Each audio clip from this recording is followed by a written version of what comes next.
لما مراتك تسيب البيت وتروح عند اهلها وتيجي انت تصالحها وتقول لك امضي على اقسال امانه او امضي على قايمه جديده، اوعى تعمل كده. اوعى تمضي لها على اقسال امانه على بياض. الله يسامحه بقى اللي خلى قانون الاحوال الشخصيه سلاح في ايد الست تذبح بيه الراجل وقت ما هي عايزه. ما هو حرام مجبر لو ما عملهاش اللي هي عايزاه عشان تتصالح هتروح تمرمطه في المحكمه. طبعا مش كل الستات، المتربي والله يا جماعه، فيهم ناس محترمه جدا وما بتروحش المحكمه غير خلاص هي مضطره، الراجل اللي اجبرها تعمل كده. كمان بتكلم عن اللي بيستخدموه عمال على بطال. هحكي لكم حكايه بقى، ولا بندقيه الواد بتاع كفر عبد الرسول بتاع اللواء وليد السيسي دي. واحد مراته غضبت راح يصالحها، قالت له مضيلة على اقسال امانه ضمان حقوقي الزوجيه، انا مش مامنه على نفسي معاك عشان ارجع. الراجل يعني عشان عارف اللي هيحصل له لو ما عملش كده من القانون وعياله مش هيعرف يشوفهم، فخدها من قصرها وقام ماضيلها على اقسال الامانه. روحت مراته في يوم تعب في الشغل وروح بدري عن الميعاد بتاعه، لا معاها واحد في قلب الشقه. اتصل على النجده واتصل على الناس، جم قبضوا عليهم متلبسين بجريمه زنا. عملت ايه بقى هي الزوجه؟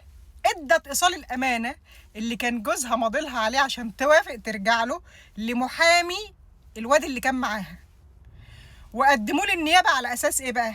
ان الواد اللي كان معاها ده اصلا تاجر وجوزها شاري منه بضاعه وماضيله على اقسال الامانه ومش عاوز يسدله الفلوس، فجوزها اللي هو المجني عليه يعني يا حرام عمل الفيلم ده كله وهيلبس مراته قضيه زنا ويفضح عياله عشان خاطر يتنصل من الفلوس دي، يضغط على الراجل اتنازل عن وصل الامانه وانا اتنازلك عن قضيه الزنا. تعرض على النيابه، قالوا الكلام ده في النيابه. جت النيابه فرغت تليفون المتهم التاني اللي كان مع البنت، لقت كل المكالمات والرسائل بينه وبينها، مفيش ولا مكالمه واحده بينها وبين الزوج. طب ازاي الزوج عليه لك فلوس وبتتفقوا مع بعض او بتكلموا علشان خاطر يسدلك دينك وهو مش راضي وبيتنصل منه، والمكالمات بينك وبين مراته؟ ما تكلموا على تليفونه، معهوش تليفونه. نزلت بقى القضيه المحكمه. القاضي بقى عمل ايه؟